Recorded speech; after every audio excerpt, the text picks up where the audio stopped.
tonight I'm going to tell you about the 6 human needs. They're the needs that we need in order to be fulfilled in our lives.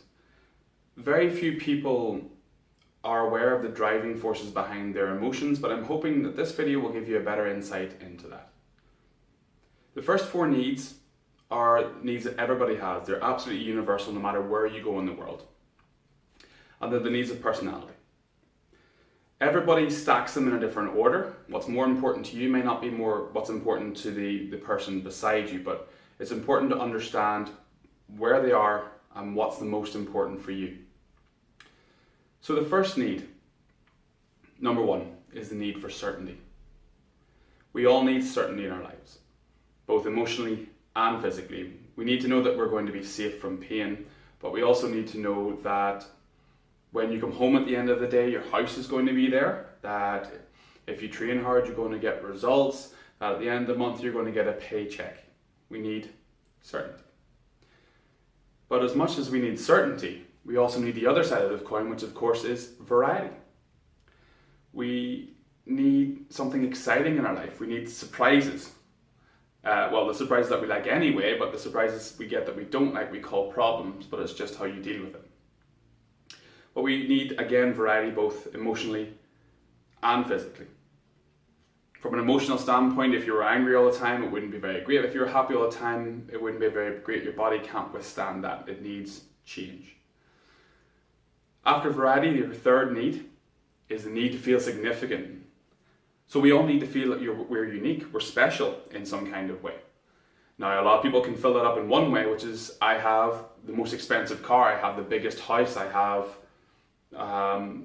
being an athlete, being a rugby player, being an Olympic gold medalist. They're filling their significance. But on the other hand of the coin, you can feel significant by not needing those things. Well, I don't need to spend that amount of money. So already you can see how you can fill these up in a positive or a negative way, depending on how you look at it. The fourth need is the need for love and connection. We all need to feel loved or connected to something beyond ourselves. Now, when we were a child, we get love from our parents. They've done studies with children and young babies where the parent plays with the child and then they look away and the baby becomes frustrated and upset because as human beings, we need that connection. And then later on in life, we get it from a spouse or a partner. If you don't get it from a spouse and a partner, get it from a pet. You can get it from a dog, but not a cat, at least a dog. When you come home, they'll be wagging their tail waiting for you with unconditional love. That's why if you see a homeless person on the street and they have a dog, there's a great bond, a great connection there because it's something that we crave. So you're already seeing how you can fill these up in a positive and a negative way. Like the connection can be filled with food. We can get temporary connection with ourselves through eating or through self-harm. The next 2 needs, once we establish our 4 core, are the needs of fulfillment. So they're needs that we all need to feel fulfilled in life. Number 5 is the need for growth. We need to constantly be growing within ourselves, constantly learning new things, constantly expanding our knowledge.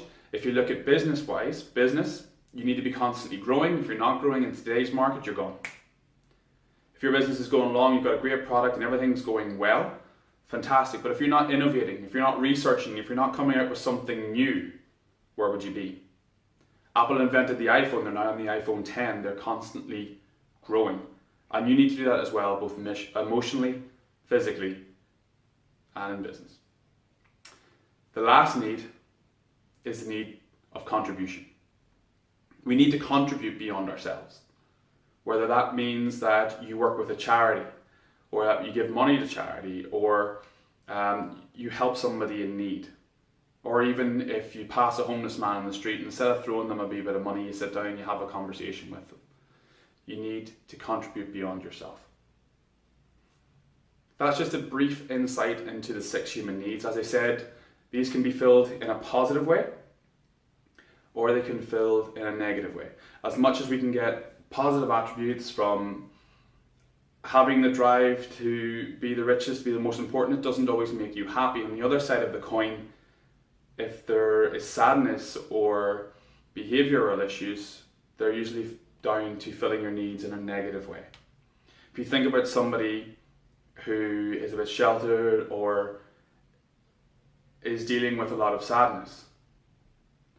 Are they getting connection? Yes, they get connection from themselves and they get connection from the people around them who are worried about them.